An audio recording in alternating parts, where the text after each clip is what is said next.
Allez, place à la culture dans le Midi.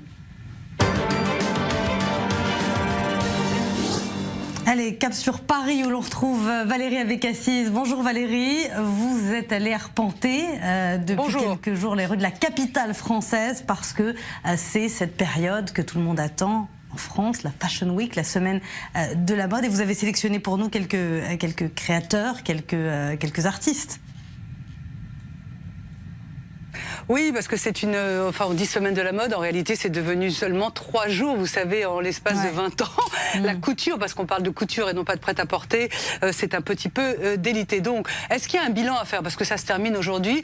Eh bien écoutez, on peut dire que oui, parce que d'une certaine façon, il n'y a pas de, comment dire, il n'y a pas de collection qui suit un défilé de haute couture, il n'y a pas de tendance qui suit des défilés de couture, il n'y a pas de must-have.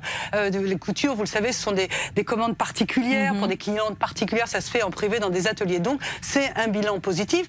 Pourquoi? Parce que ça montre que la France reste le seul pays à mettre en avant cette corporation. Ça montre le talent du savoir-faire français, on le voit à l'image. Et puis c'est aussi l'occasion de drainer des touristes, des clientes, des acheteurs du monde entier. Et puis aujourd'hui, par exemple, pour clore ces 3 jours de couture, eh bien il y a des visites de joaillerie et des grandes maisons françaises comme Chaumet, Chopard, Dior, Chanel présentent des créations. Et donc ça c'est assez positif pour le commerce. Donc oui, on a vu un certain nombre de très jolies choses absolument inaccessibles.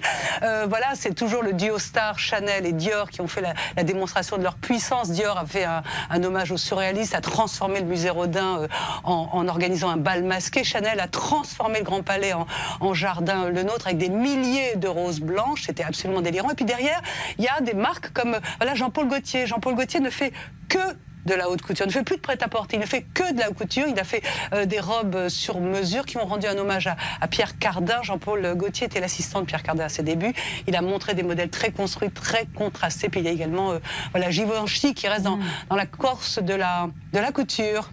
Et Israël aussi, à l'honneur, pour la Paris Fashion Week avec Galia Lahav. Oui, alors oui, c'est un calendrier un peu compliqué. Il y a des membres invités, puis des membres qui sont comme ça permanents. Et voilà cette femme, Galia Lahav, qui est une femme déterminée, voilà vraiment, qui fonce la tête en avant, qui est d'origine russe. Elle a monté une espèce d'empire et elle a réussi, à force de détermination et probablement d'argent, à entrer dans le calendrier de la couture. On n'est pas vraiment fan de ses créations. C'est un petit peu chantilly, un petit peu, orientale, on va dire, mais elle a réussi à s'imposer et oui, voilà, c'est du red carpet, mais pas du niveau qu'on aime, disons. Et voilà, il n'empêche que Galia Lahav est la seule Israélienne à être sur le calendrier de la couture. Et c'est plutôt une fierté, et pour elle, et pour son équipe. Elles sont 100, elles sont au cœur de Tel Aviv. On avait été à leur rencontre, et c'est plutôt une réussite, oui.